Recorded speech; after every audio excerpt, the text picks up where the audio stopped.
international grant-making. Welcome, Sheila. Thank you, Juliana, and bienvenido a todos. It is my incredible privilege and honor to be here today to moderate this session celebrating the launch of the COVID-19 Data and Innovation Center. At the World Economic Forum, unsurprisingly, we spent quite a bit of the last year focused on COVID-19 and helping to coordinate response around the world. And I am just absolutely thrilled to have this platform on which organizations and individuals will be able to find comprehensive data and information about how COVID-19 is transforming the world, led by the Global South, be made available to the world. This center is going to produce data-driven knowledge to inform decision makers, not just in the Global South, but all around the world. And to tell us more, I'd like to introduce Mr. Philip Shinrock, the founder and executive director of CEPEI. As we all know, CEPEI is an independent think tank based in Colombia.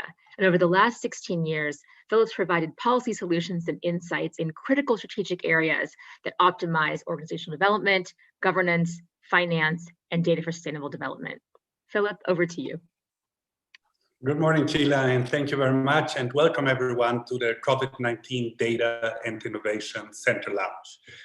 As Sheila was mentioning, my name is Philip Schonrock, and I am the director of CEPEI, and we are a Global South independent and non-profit think tank established in 2002 in Bogota, Colombia.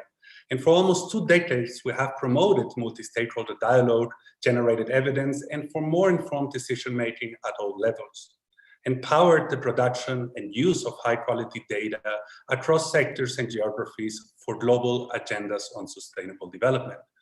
And CEPEI is the COVID-19 Data and Innovation Center Secretariat. From now on, I will refer to it as the center. It was an honor, of course, for CEPEI to be called to lead this multi-stakeholder initiative we're launching today. And I would like to thank, of course, as well our panelists for being here today. But more than that, I really would like to say for the trust in CEPEI to deliver. And I would like also to thank our audience for joining us today, but especially those that are off hours in some parts of the world and have woken up today to see us and to join us in what is for us a very important moment to show you 3 things. The first one, what I would like you to take away from this event, it's why we actually created yet another platform when so many already exist around the world. Second, we have leveraged partnerships to do it. And how did we actually do it? It's a story that I would like to tell you. And third, how investing in our own internal data culture allowed us to build it fast and effectively. When the pandemic hit us by surprise, I would say to most of all, the United Nations provided a framework to implement the response and recovery plans in low and middle income countries. Most of the Global South countries are already working hard to implement the socioeconomic response to address COVID-19 emergency and recover from social, economic, environmental, and political impacts. In parallel, we as civil society actors can enhance development and humanitarian outputs and capacities by linking and connecting dots, facilitating accessibility and increasing data use by becoming a multiplier of data and also opening up dialogues through data.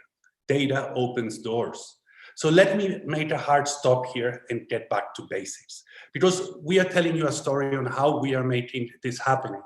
But we have to go back to basics to see how to be a driver of action, create a data innovation center within weeks, and navigate also a Southern-based think tank through a pandemic that within days changed our modus operandi.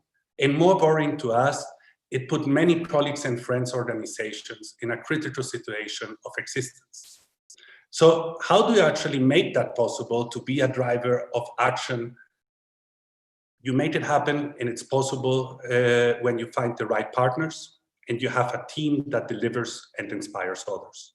Specifically, what we needed was financial and technical support, not surprisingly, but it had to be, first of all, not restricted engagement. On the contrary, what we needed at that moment was to experiment, adjust, and in a nutshell, gain our partners' trust to get the job done by bringing our own experiences, tools, and mechanisms to work together with them.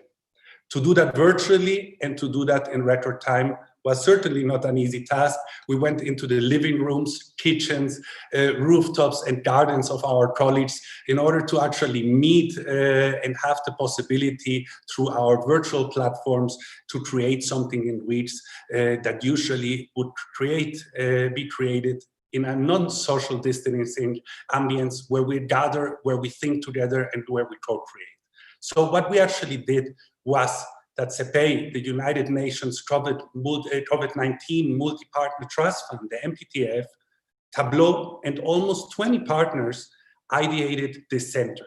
As the Secretariat, what we did is bring together data scientists, statisticians, programmers, but also economists, geographers, and more importantly, that they connect to the grassroots leaders to create the center. Our partnership strategy has always been a whole of society approach where we leverage existing partnerships and select new stakeholders for building the platform concepts, but also their fundamentals in their architecture. So we never work alone, and that's something good actually, because besides the partners that we have, CEPEI also has the privilege to count on a brain trust of advisors.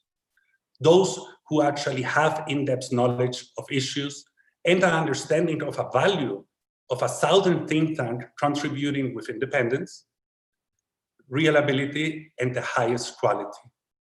So how do we actually partner and with whom? CEPEI methodologically identifies and brings new stakeholders to fill the gaps to our partners and audiences identify.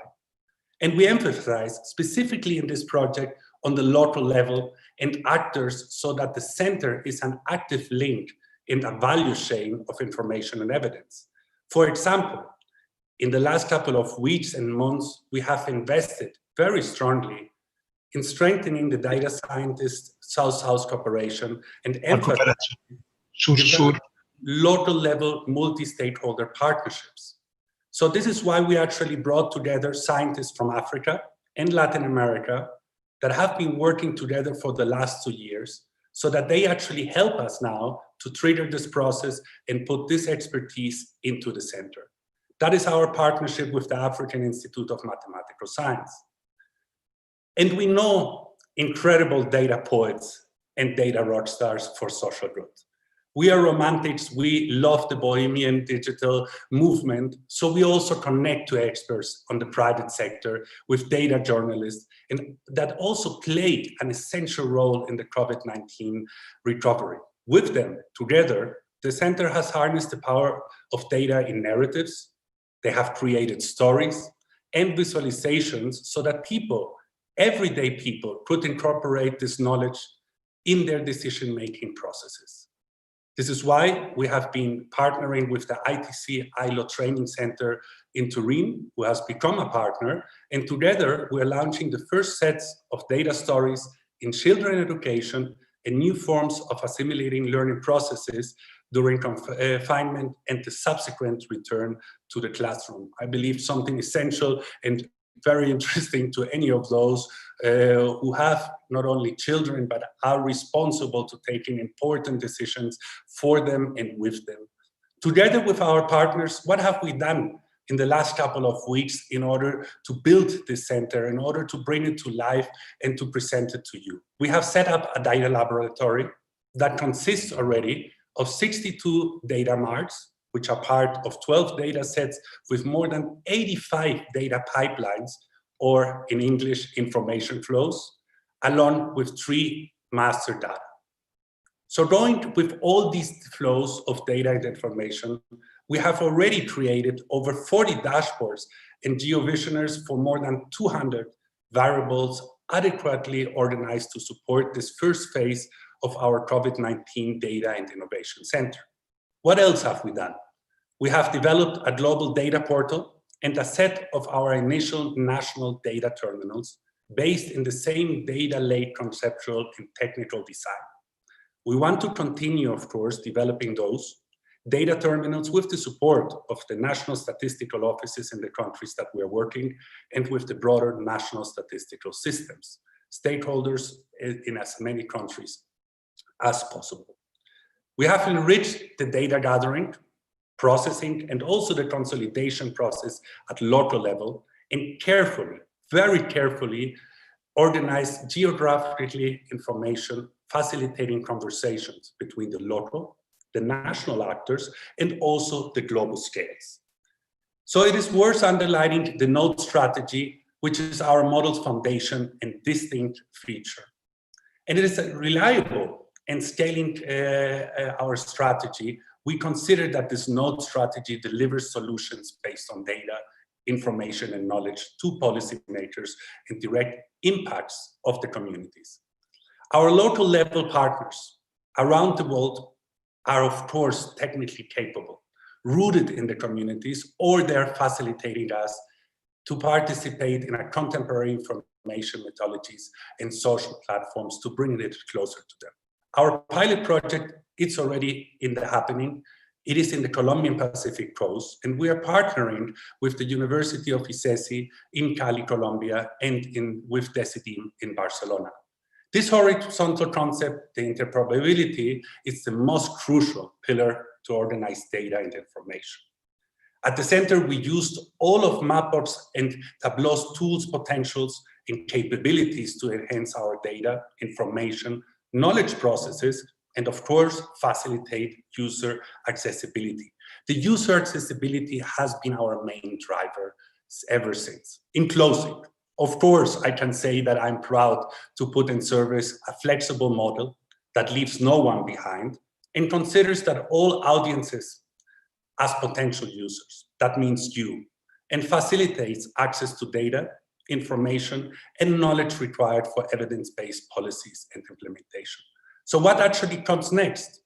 The MPTF, it's a time-bound initiative, but the center is not. Also, we are created to respond to a specific crisis. Our center exists to drive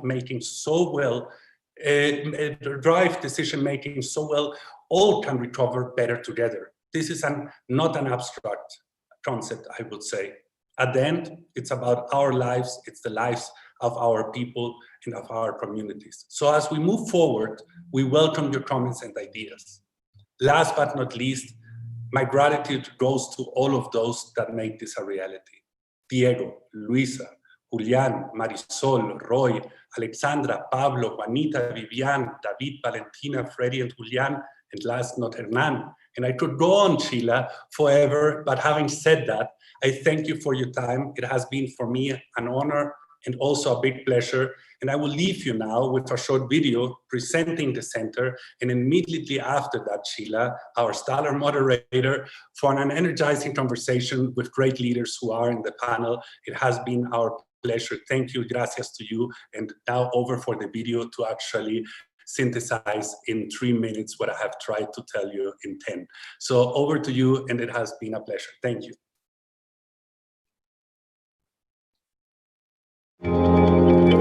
The world has doubled down on its efforts to respond and recover from the COVID-19 crisis. We need global, regional, and national information to build back better. Data to inform decision makers and those who influence them. Data to provide evidence for resources to flow where they are critically needed, and data for tracking the impact of each country's response and recovery strategies. At the COVID-19 Data and Innovation Center, we produce data-driven knowledge from the South to the world. There are a multitude of ideas to improve national and local plans for socioeconomic and environmental recovery. We could do a better job at connecting these ideas. This gap from thinking to action is a barrier to better decision-making. By making connections between diverse ideas for recovery that leave no one behind, the center brings a unique value to the development community. Developed in partnership with the UN COVID-19 MPTF, the center provides evidence to optimize available resources allocation, both from the UN MPTF and other sources, to fill the gaps caused by the pandemic in low and middle income countries. In these uncertain times, we are creating new ways to present a complete country-by-country view of the recovery and share this data with the world. Data analytics and innovation. We make sense of data sources and information flows to support a robust response and recovery policy designs, program implementation, and evaluations. We produce timely insights and actionable recommendations. Multi-stakeholder partnerships. We never work alone. We connect to stakeholders at every level, working on the non-health dimensions of COVID-19's impact in communities worldwide. We ideate, launch, and grow partnerships. Open data is a space designed and created for full and permanent access to all information available in the Data and Innovation Center for analysis and research of COVID-19 dynamics in the Global South's response and recovery processes. The Global Data Terminal is an information platform connecting high-quality traditional and non-traditional data and information flows. It contains a broad set of data that comes from structured sources of information from multiple countries. National data terminals are platforms for tracking the impact of each country's response and recovery strategies. Besides the data, the platform strengthens an information gathering process deeply rooted in local context to enrich a global view. Node terminal. Tailor-made to articulate local needs with policy decision makers and stakeholders.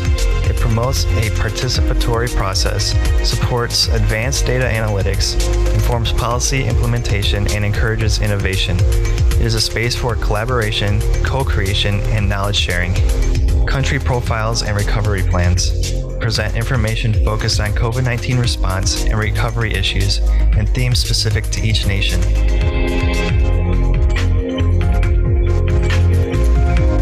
Data analytics. Data stories.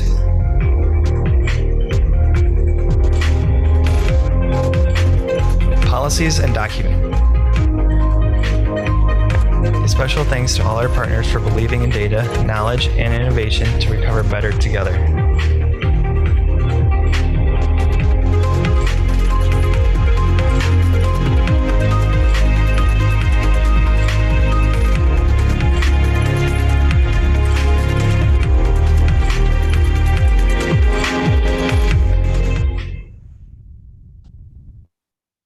Well, I think it's very clear how critical and important data is and is going to continue to be to moving us past this pandemic and into recovery.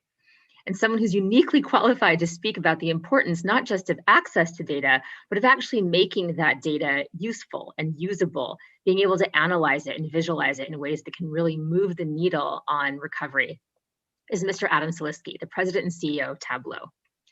Tableau, of course, is the interactive data visualization software company that is transforming business intelligence and the way that people use data to solve problems.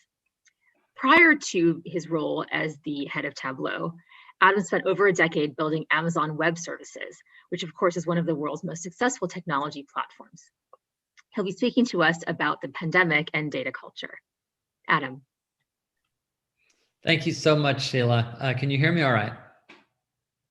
Absolutely.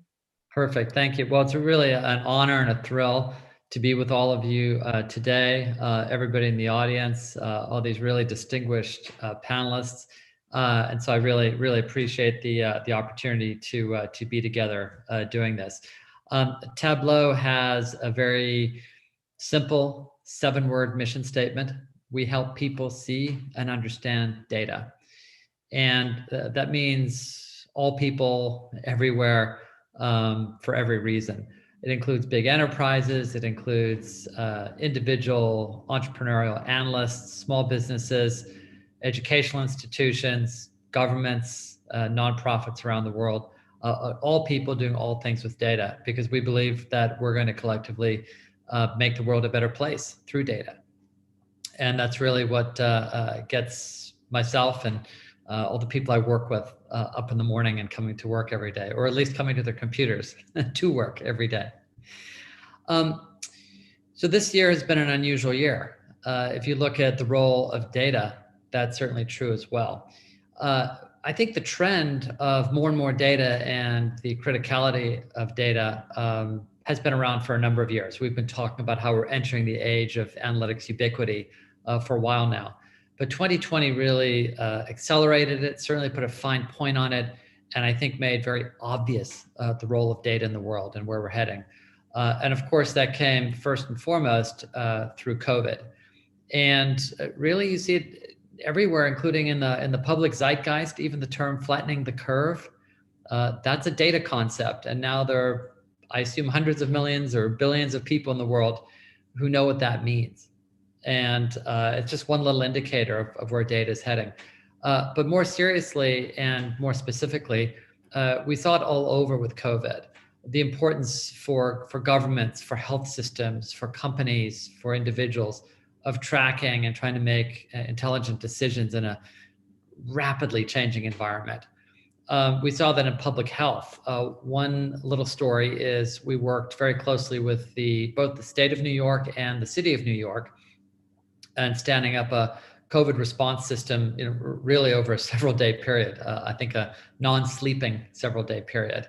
And I've gotten to know the chief analytics officer of New York City, and she can just tell amazing stories about how through the systems that they stood up, the data systems, which happened to run through Tableau, how they were actually understanding which locations, which hospitals in New York City had available intensive care unit, ICU beds, and in real time knowing where to route ambulances in order to make use of those available beds.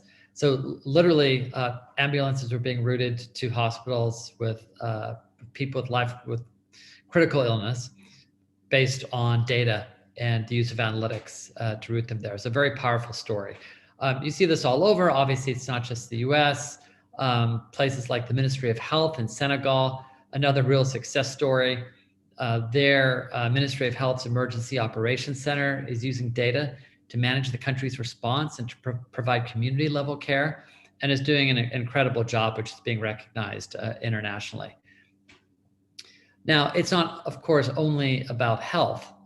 We had another big crisis. One of several crises this year was the economic crisis, and how everything changed for so many different types of businesses, and the economic difficulty faced by so many different types of businesses in the face of the pandemic. So I think for most companies, if you didn't think you were a digital business before 2020, you certainly are now, and you certainly know that you are now. In fact, McKinsey & Company put out a report saying that digital transformation accelerated from what it would normally happen in 5 years to 8 weeks. 5 years of digital transformation in 8 weeks. And of course, everything digital creates data. Any digital transformation is a data transformation. So we saw this in every industry as retailers had only online, as semiconductor, chip manufacturing operations, instead of doing site visits, had to rely completely on online data and stood up new systems to assess quality control. And we're, again, another area that we're really privileged to work in. And so I think in summary for this piece, 2020 has just shown beyond a doubt that all organizations of all sizes in every country, in every area, need to create data capabilities, need to know how to analyze their data. And in order to do that, in order to thrive in this environment, one thing we've learned from working for over 15 years around the world with really every type of organization is that, of course, it's about the technology, and that's important, but it's not only about the technology. Very importantly, and very difficult to achieve, is the need to create a data culture. And technology is an enabler of that data culture, but fundamentally this means that organizations are reshaping how they're organized, how people think, how they interact with each other, and how data really moves to the center of so many of the decisions that they're making and the conversations that we're having. And this is a big concept. It's a subtle concept. I would argue it's actually harder at the end of the day than the technology, even though we still have a lot of work to do on the technology on our side. But it's some subtle things, and that's why it's difficult. But we have seen a few things that companies and organizations who are creating a data culture do, and I thought I would share just a few of those with you today. First, they invest in data skills. So people need to be data literate in order to effectively work with data. And you see public policy entities playing an enormous role here, supporting data literacy efforts in schools, investing in retraining efforts for the workforce. And that's just one of many reasons why I'm so excited about the COVID-19 Data and Innovation Center that CEPE is launching today. It's not just about making about making data accessible, but ensuring that people have the ability to understand and to work with it. And we're thrilled to be working together with you in this effort. And I know it's just getting going, but we're very excited about it. A second element of data culture is building a data community.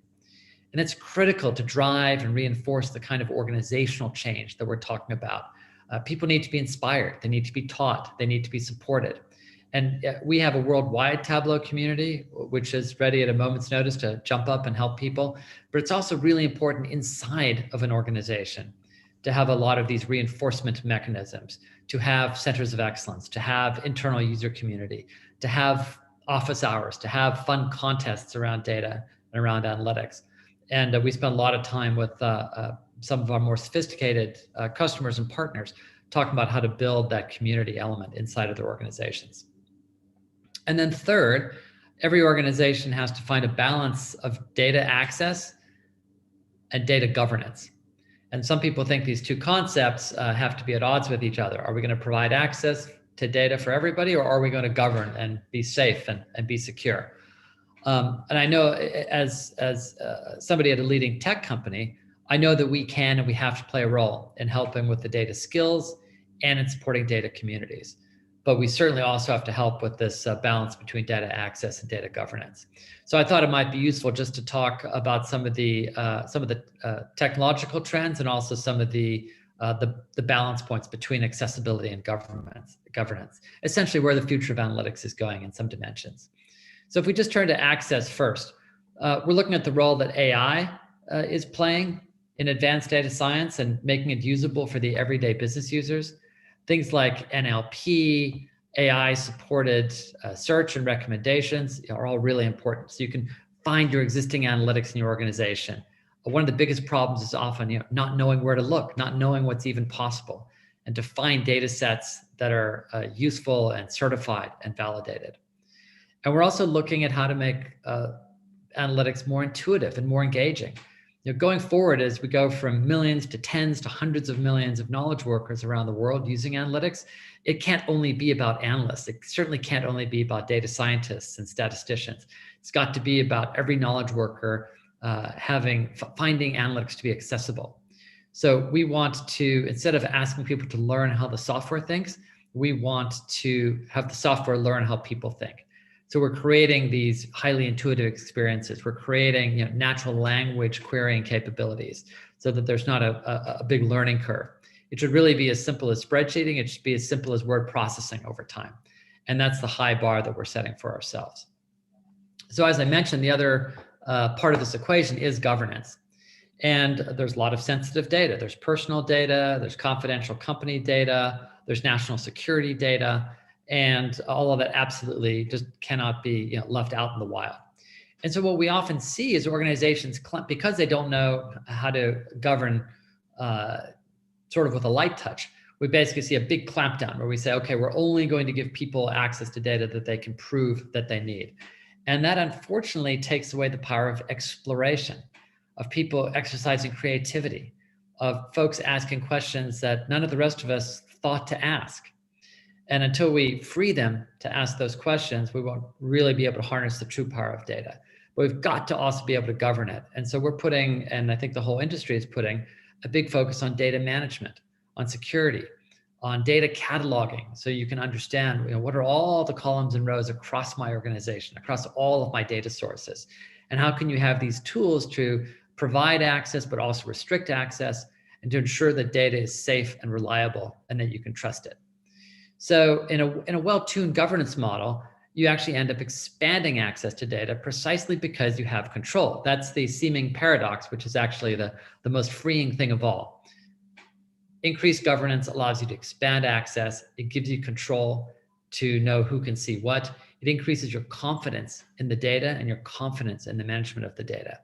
And so, of course, that creates a virtuous cycle. When people trust the data and trust its management, they're willing to use it for decision-making. And they're also more willing to share the data and to give other people access to it.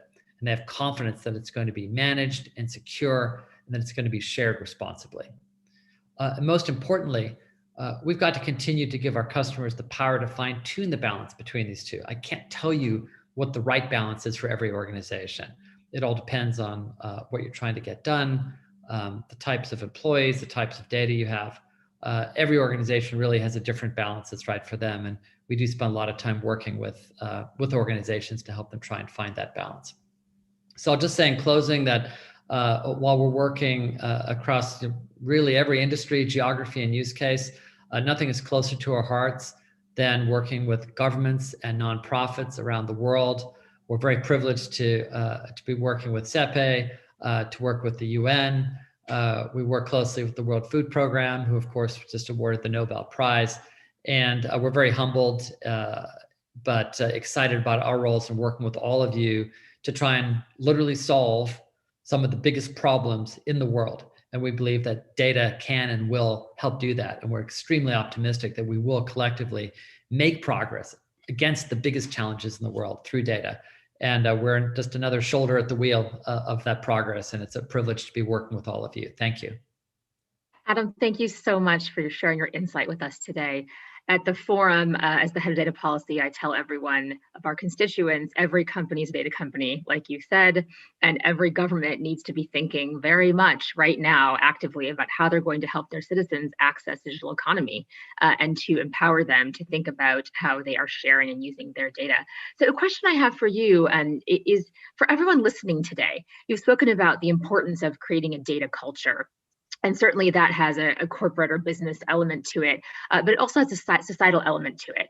And so I'm curious, what is one thing that everyone listening today can do to help support the creation of societal data culture? Well, it's going to be a big effort. So you've challenged me to come up with one, but I think that helping to support data literacy is a big deal. And I think that starts in educational institutions. We, for example, work with the government of Singapore on a national analytics competition. The interesting part is that it includes middle schoolers. And so now you have middle schoolers in these national analytics competitions. And if you fast forward 15 years and those middle schoolers are in the workforce, that's the kind of data literacy we're going to want. And so I really encourage everyone, whether you work for a corporation, a government, for a nonprofit, to be helping us all to solve the problem of how do we get data literacy into universities, into high schools, and all the way into middle schools and primary schools. And I think once we do that effectively, we'll really be growing the next generation of analysts, whether they know that they're analysts or not. Thank you so much, Adam. And our hope is that next generations can definitely have more of that fluency and understand the roles that they play in the data ecosystem. I'm now going to turn to Anita Bhatia and Lady Akizimana for a panel conversation. Anita is the Deputy Executive Director for Resource Management, Sustainability, and Partnerships of UN Women.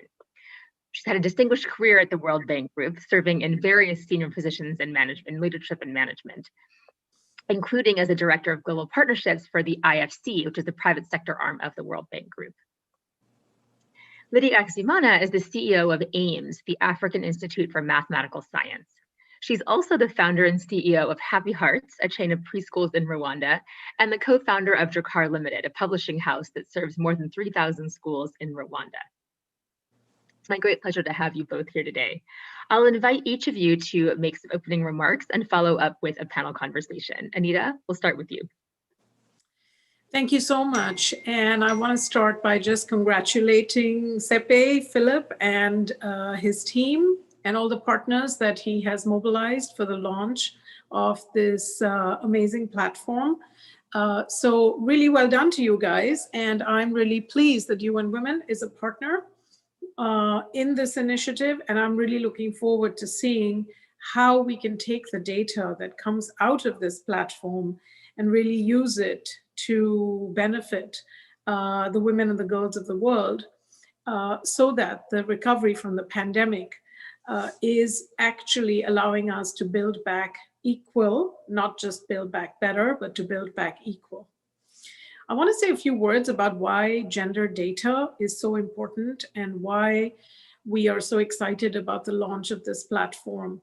I think everyone here knows why gender equality is important, but I think people don't often think about the link between equality and data. And so I want to say two things. First of all, as Adam so eloquently told us, data is so important for decisions. Data changes people's minds. So I could go blue in the face talking about the impact of the pandemic on women and how negative it has been. But it's not until I have data, and ideally beautifully visualized data, to make the case that you really change the hearts and minds of people. Because in the end, gender equality is fundamentally about changing attitudes, changing norms, and changing culture. So when I say that the Bureau of Labor Statistics showed that 865 women fell out of the labor force in September compared to 200,000 men, people understand the impact of the care economy in a way they simply don't when I say, by the way, the care burden is really impacting women. So we need data to continue to push in the fight for gender equality because it changes minds. The second thing I want to say about gender data and what UN Women is doing about this is that all of the gender assessments, all of the data we are collecting is absolutely fundamental to prioritization, because right now governments are swamped and they are dealing with multiple fallouts from the pandemic, and their priorities are to deal first and foremost with, rightly so, the public health impacts of the crisis and the economic impacts. But in that equation, women get lost. So it's only when I have data that we can actually talk to governments about why they need to prioritize and to make the link to public policy interventions that can change the lives of women and girls. So with that, back to you, Sheila, and thank you. And really delighted to be here with you, Lydia, Adam, Philip, and others. Thank you so much, Anita. I'm the daughter of a cardiologist who drilled into my head that health outcome data and medical data, I always had to examine the study to see who was being surveyed. And it was routinely men of a certain age from Northern European backgrounds. And so from a very young age, I had that sense that there was an unfairness in the data that we were getting access to as a society that was leading to some major decisions in the world. And so it's one of the reasons I'm just absolutely thrilled to have something like this center that's going to elevate the access to data and the ability to really analyze and visualize data from the South. But Liddy, let's turn to you and then we'll open up to a panel. But let's start with your remarks, please. I think you're on mute, Liddy. There we are. Thank you very much, Sheila, for having me. I'm very excited to be on this panel and talk about the importance of data, especially at AIMS. Just a little bit of background information. The African Institute of Mathematical Sciences was established in 2003 as the first Africa's network of Center of Excellence in Mathematical Sciences. We really enabled the continent's youth to shape the continent's future through science, technology, engineering, and math, and by training Africa's next generation of leaders. So we have 5 centers on the continent, in South Africa, Senegal, Ghana, Cameroon, and Rwanda. The use of data is one topic that is so important for our continent. And today more than ever, we cannot plan if we don't have access to data. We cannot solve problems if we don't have access to data. So data is really critical for us to not only understand, but to make sure also our students, our governments understand the importance of using data in policy making, in planning for the future. I'm really excited to be on the panel today and discuss about what AIMS is doing during this pandemic, not only in terms of training of young people on the continent, but also in terms of providing solution on how we can solve this problem around the COVID-19 pandemic. Thank you. Back to you, Sheila. Thank you so much, Liddy. Certainly the AIMS-CEPE partnership is an example of a very effective South-South partnership that's creating knowledge that's going to support COVID-19 recovery. And so my first question to both of you, and maybe we'll start with you, Liddy, in responding, is, what makes such partnerships effective? And can you speak to what, maybe focusing specifically on the AIMS-CEPEI partnership, how do we encourage more of these kinds of partnerships to be created? And how can we create a more of an enabling environment for these kinds of partnerships to flourish? Liddy, we can start with you and then go to Anita. Okay.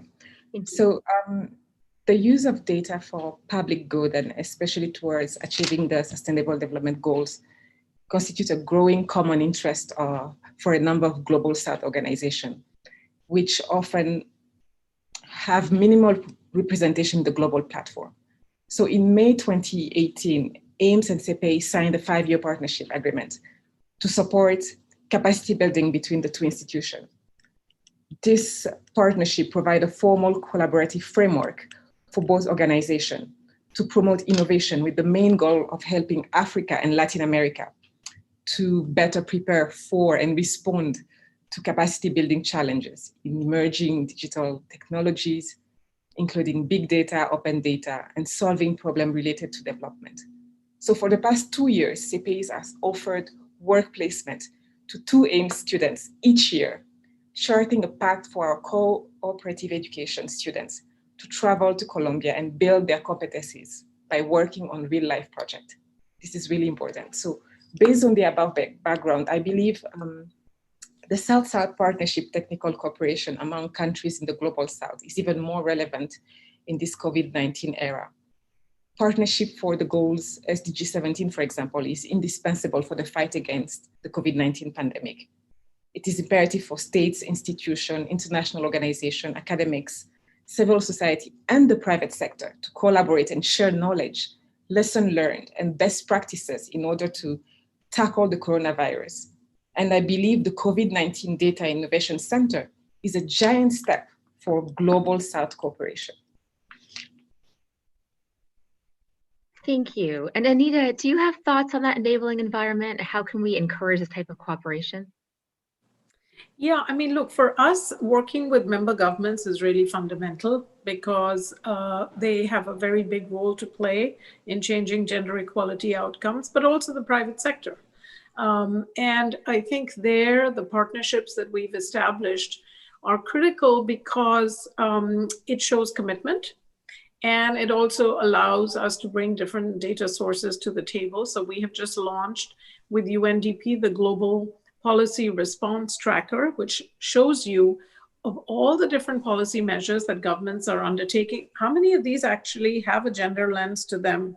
And what does that gender lens look like? So, that's an example of a more, within the family partnership, if you like, within the UN family. But you'd be amazed at how many differences there are in data sources, even between UN family organizations. So just getting that clarity of common objective is really important.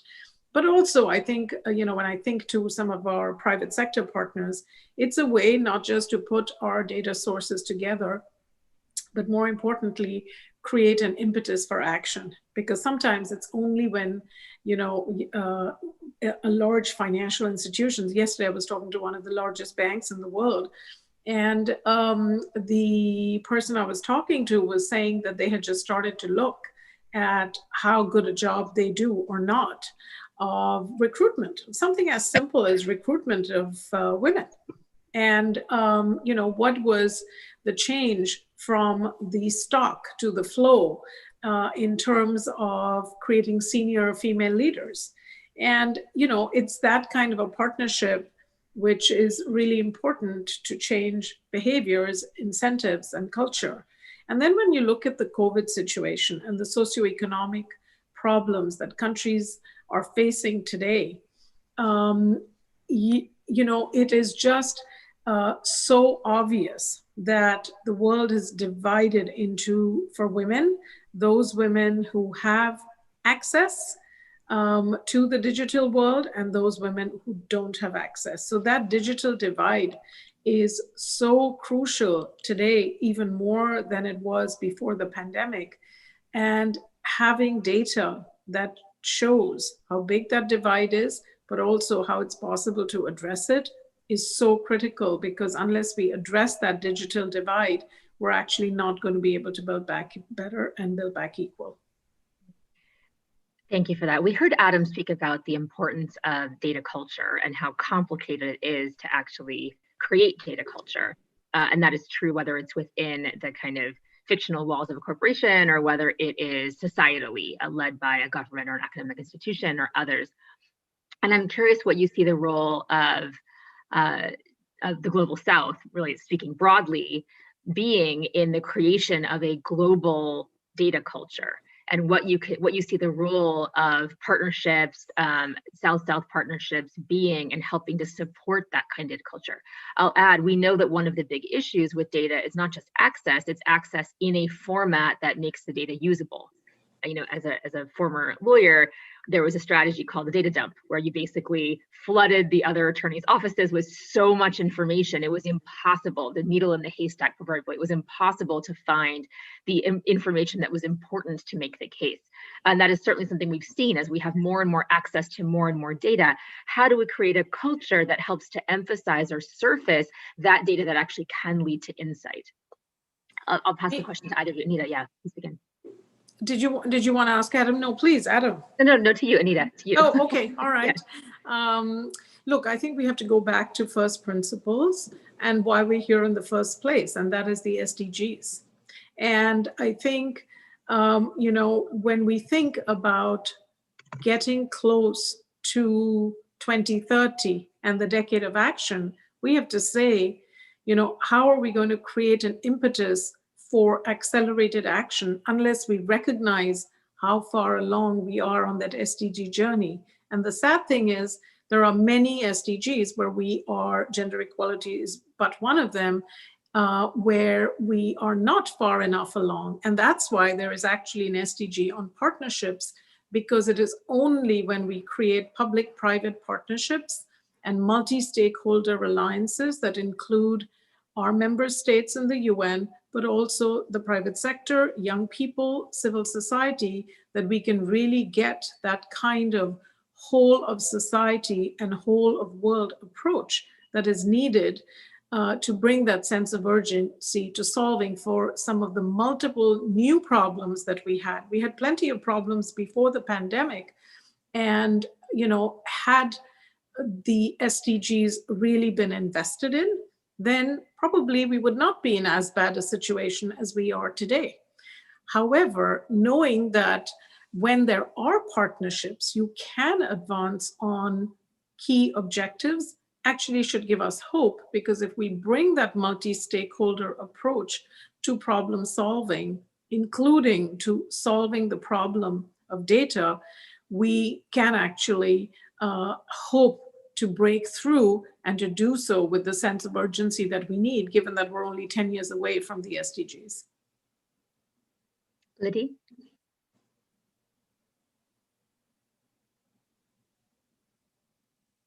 I think you're on mute. Did you want to add anything?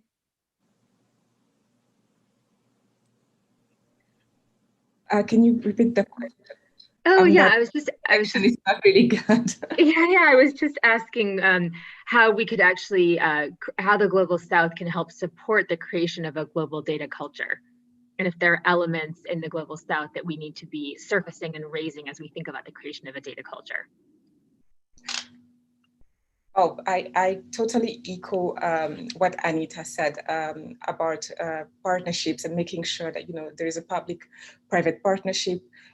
We need to make sure that, especially for a continent like Africa, where the majority of the young people are young, we need to make sure that not only they understand those data, but the data needs to be accessible. The private sector should be playing a big role here, not only working with the government, but also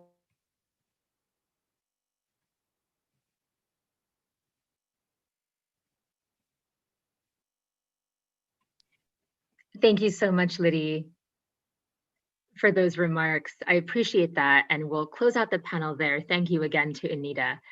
It's my great pleasure to introduce our final speaker of the day.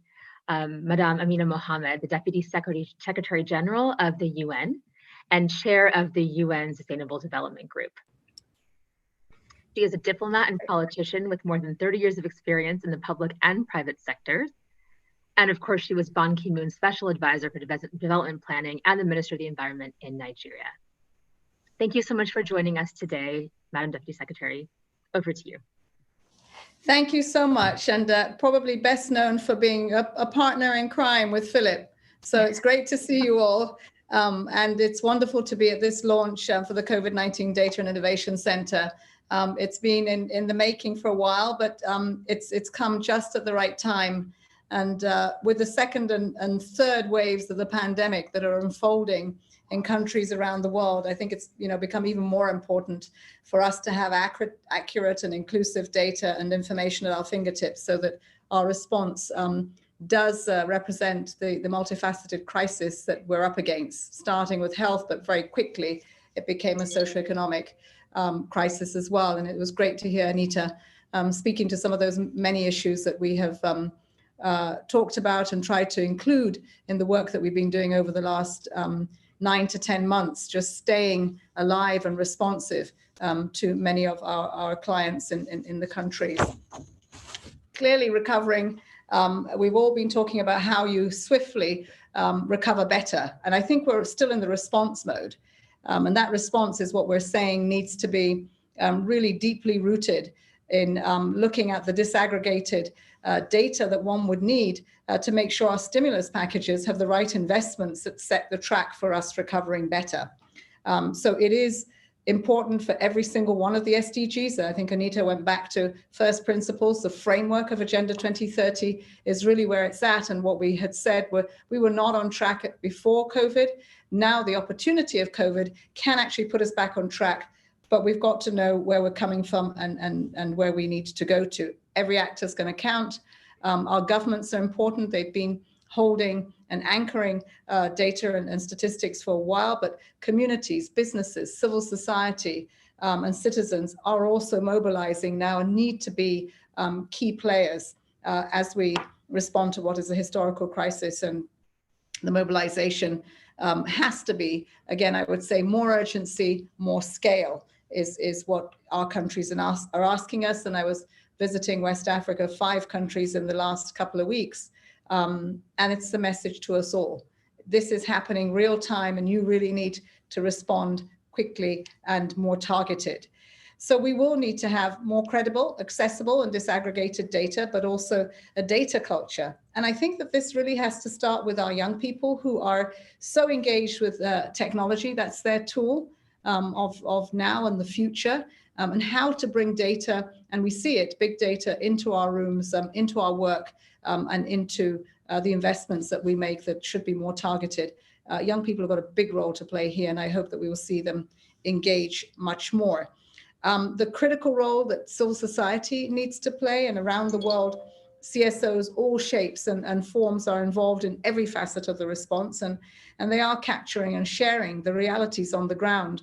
We often say they may, maybe our representatives of people are in the parliaments, and we can argue about that as to the quality of it. But I think what is absolutely certain is that civil society feels the pulse of what is on the ground and the issues that are most important to people. And that's what we want to try to connect, is that bringing those issues to the fore as we examine stimulus packages, as we invest in the response, so that we have a much more durable recovery going forward.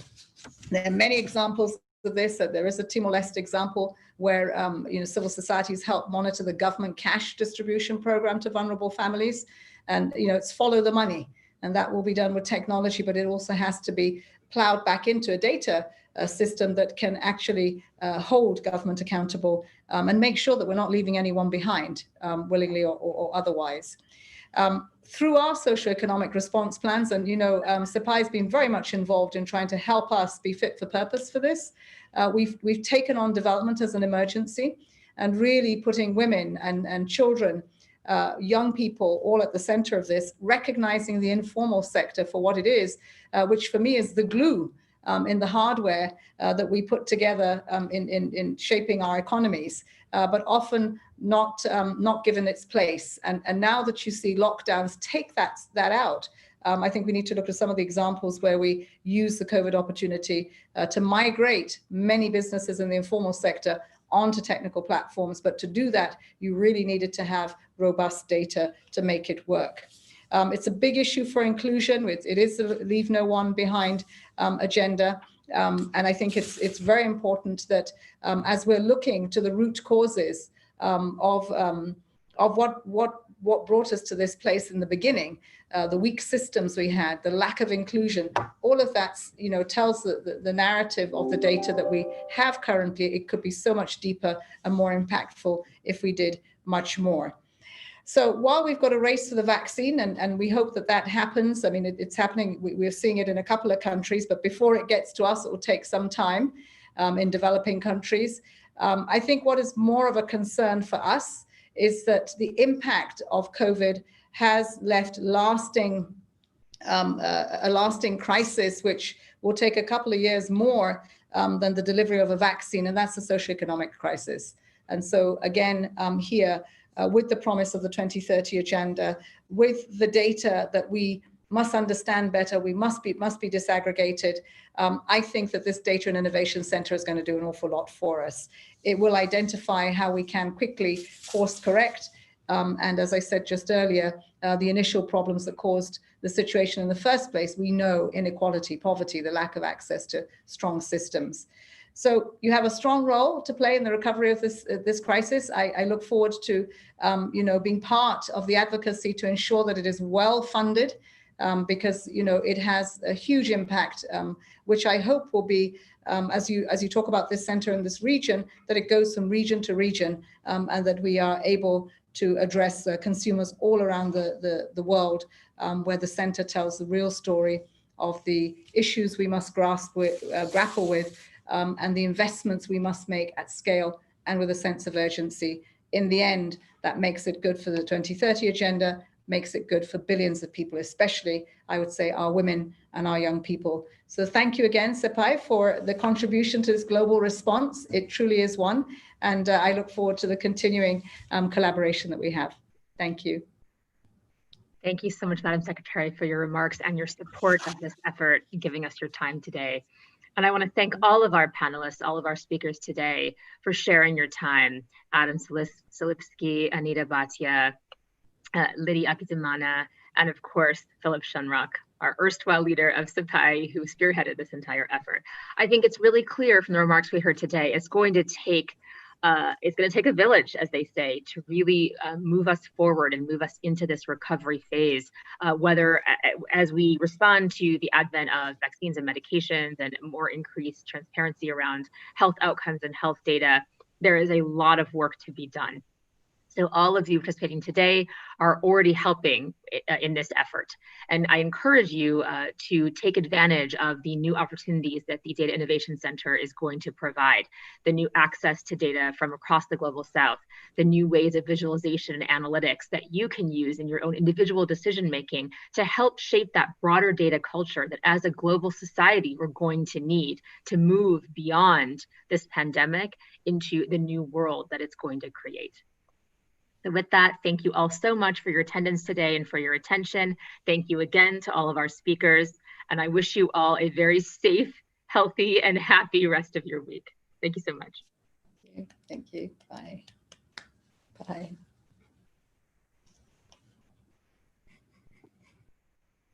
Oops. There we go.